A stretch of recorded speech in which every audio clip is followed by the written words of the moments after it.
Hello, friends. It's Carla, your online doctor, with today's Live in 5. Today is Thursday, May 21st. It is 5 p.m. So let's finish up this week.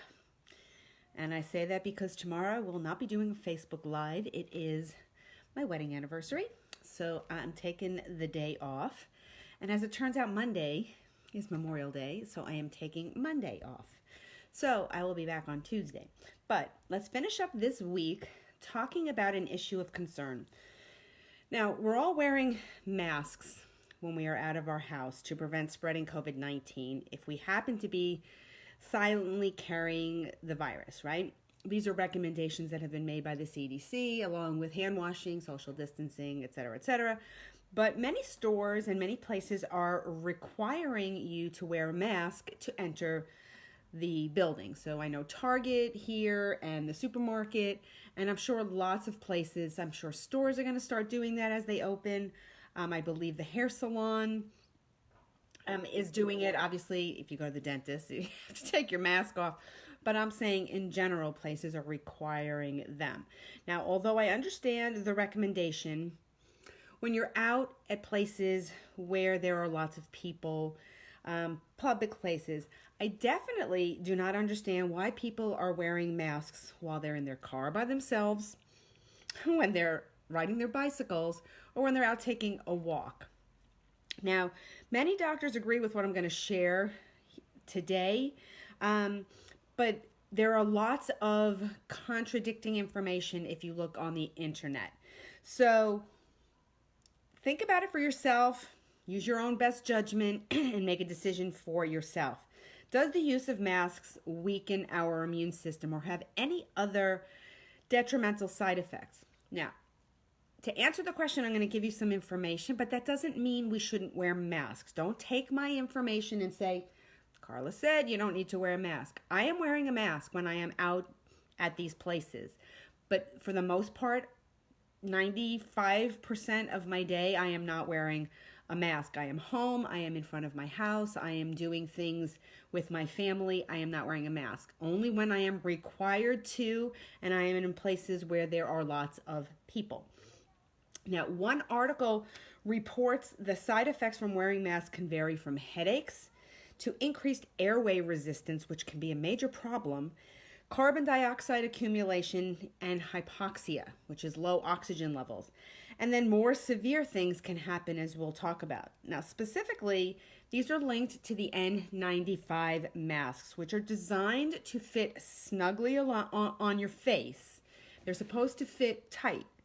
They're not loose like the designer ones you see people wearing. They're supposed to fit tight with a double strap so that no air can get in or out except moving through that filter. Now, consider that as we move forward. Any other masks are going to have other issues, but that is the one that is probably linked to the more severe complications that people are seeing. Now, consider the air movement, carbon dioxide and oxygen changes that occur in elderly people who are frail, that may have COPD or other pulmonary conditions. That can be very stifling, first of all, but can be very dangerous for them to have those shifts in carbon dioxide and oxygen. Now, getting back to the effect on your immunity by wearing masks, there are a lot of people that suggest we strengthen our immune system by being exposed to things on a daily basis. So the argument against it weakens your immune system is, seriously, if you can't be out of the world for a month, you think your immune system is weakened that quickly, shame on you. Well, of course, we're not talking about that. We're talking moving forward where people are going to be wearing masks a year and a half, 2 years. We have no idea. This may be our new normal, just like we see in Japan and other places where people wear masks all the time because of pollution and other things. This may become our new normal. Will that weaken your immune system by not exposing you to things that your body needs to be exposed to develop a very strong and vibrant immune system? We do not know the answer to that at this point. Now, Low oxygen levels have also can also be linked to things like cancer. Cancer cells love low oxygen environments. So, are we potentially making that situation worse if in fact your mask is making you hypoxic? Again, if it's just a mask and your oxygen levels are fine, then that doesn't apply. But again, the same low oxygen levels may facilitate the development of atherosclerosis, cardiovascular disease, risk of stroke, all kinds of other things need to be considered.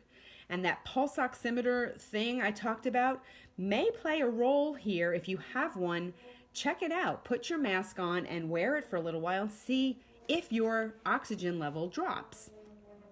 Okay, it doesn't measure carbon dioxide, but it's at least one measure that you can look at.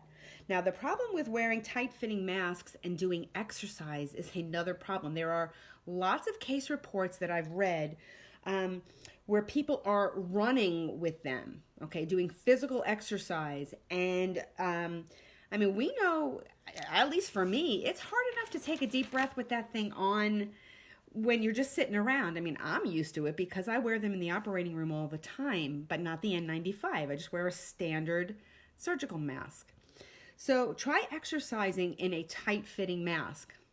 Okay, there are reports of severe pulmonary complications. One I read was somebody developed a collapsed lung, and another one where 2 teenage kids who were forced to do exercise in a country other than ours, here in the U.S., actually died. Okay, teenagers. So we're not saying this is just a problem for the elderly. These tight-fitting masks are not supposed to be worn when you're exercising. Other problems that exist with masks include just a feeling of claustrophobia for some people and that risk of anxiety and stress. Stress weakens your immune system. That may not be the thing you need right now. So wear them when you need to, take them off when you don't. If you've also noticed, people like me who wear glasses, they fog up your glasses because, especially ones that don't make a tight seal.